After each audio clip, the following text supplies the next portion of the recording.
భారత్కు చెందిన 16 మంది నావికులను ఇరాన్ భద్రతా సిబ్బంది అరెస్టు చేసినట్లు వార్తలొస్తున్నాయి.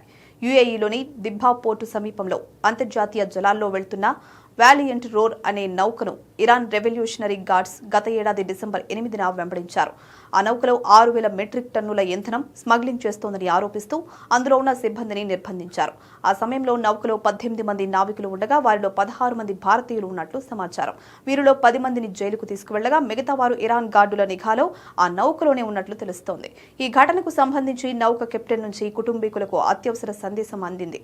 ఇరాన్ ప్రభుత్వంతో చర్చించి తమ వారిని సురక్షితంగా స్వదేశానికి తీసుకురావాలని వారి ఫ్యామిలీ మెంబర్స్ ప్రభుత్వానికి విజ్ఞప్తి చేశారు.